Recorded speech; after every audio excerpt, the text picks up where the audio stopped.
Hey everyone, welcome to today's video. So today we're going to be talking about James Cameron Avatar game that's being developed by Massive Studios, and we're going to be talking about everything that we know regarding this game's release. Now, in regard to when the game is going to be coming out, we do not know or have a specific date, but we do have the date of its announcement. So it was announced in February of 2017, and so by design, it's probably been in development for at least 2.5 years, or in a more conservative state, we can say about 2 years, because we don't know when the development of the concept actually started, but we do know from a press release that Massive Studios actually developed a small concept and pitched that to James Cameron's team, and it was accepted that Massive would do the project. So spearheading his development is Massive. Now, Lightstorm Entertainment is James Cameron's production company, and it is actually, according to John Landau, who is the COO, a 100% digital production company.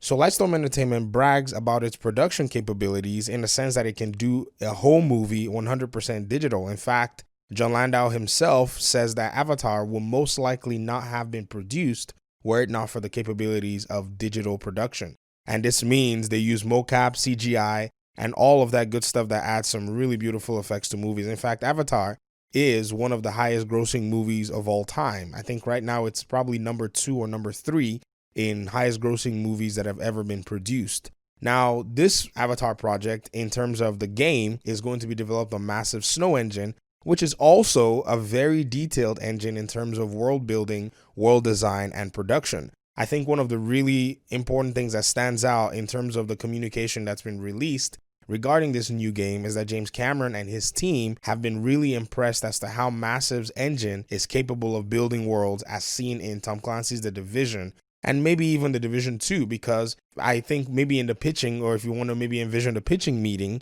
you probably see maybe Massive saying, hey, we're capable of building Pandora and making it a very beautiful and detailed world, but here you go with some of our designs that we have done in the past. Here's Tom Clancy's The Division, where they show New York, and then probably at the time they were pitching this meeting, The Division 2 was also in development, and so they may have shown this as part of their portfolio. So this is definitely something that we can look forward to in terms of detail and design.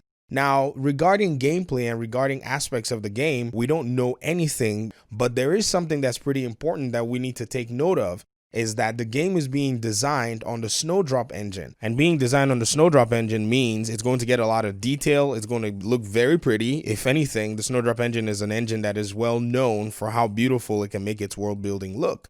But more importantly, the games that the Snowdrop engine have actually produced in recent times include The Division and South Park. Now, one of the really cool things about the Snowdrop engine is, according to Massive's own showcase of this engine, you can actually use this engine to develop a third-person game and a 2D game. This was actually attested by one of the developers in Massive's Snowdrop engine showcase. The Snowdrop engine can be used both for a third-person shooter like The Division, as well as 2D animated games like South Park.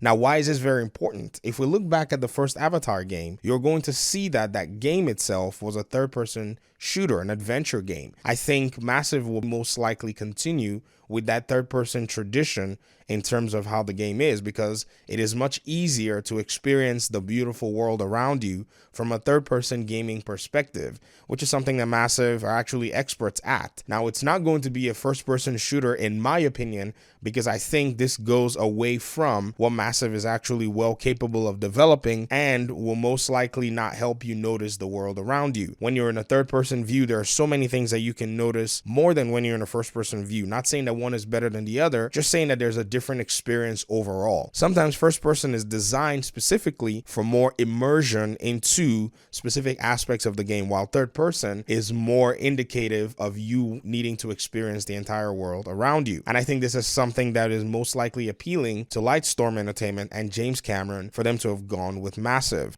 Another interesting aspect of this new Avatar game is not only that Massive is spearheading the project, they're also working in conjunction with other studios that are going to be supporting the game. Now, this is something really important because in terms of development, Massive is usually good at spearheading projects like these, but because they're supporting another game currently, a live game, and most likely have other games in the works, it'd be wise for them to be able to spread out that development and leverage the expertise that everybody else has. One of the really cool things, again, too, about developing a lot of these third-person games is that in terms of the character animations, you need the best possible technology in terms of mocap, and using this Lightstorm's experience will definitely bring a more realistic Avatar game to the market. And so in all that we have right now, we know that this game is developed by Massive. We know that James Cameron's Lightstorm Entertainment is going to be doing a lot of the digital part of it, as well as working in conjunction with Massive. And we know that the game is actually developed on Pandora, exploring the Avatar world.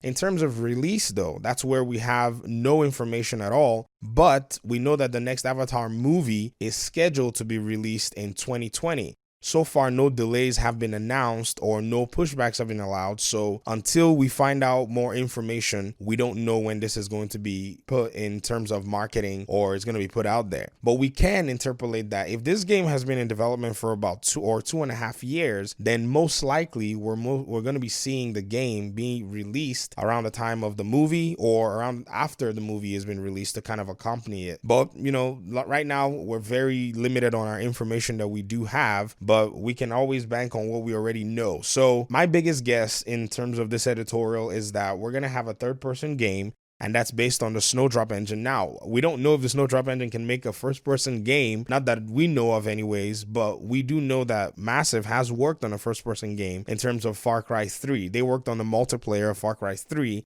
and so maybe they have the capabilities to still do that, but no one knows. I do not know specifically if the Snowdrop engine was actually a thing back then, or they were able to leverage other Ubisoft engines to continue their work in terms of the multiplayer with Far Cry 3. So that's all we have for now. Thank you very much for engaging and watching the video. Let me hear your comments in the comment section. Let me know if you are looking forward to this Avatar game. In fact, when it was first announced, I was so knee-deep into Tom Clancy's The Division that I didn't pay much attention to it. But lately, after doing a lot more reading and research, I think this project is going to be quite monumental, especially with the amount of production quality that studios like Massive and Lightstorm are capable of bringing to the market. So once again, thank you for your time and audience, and I'll see you in my next video. Peace.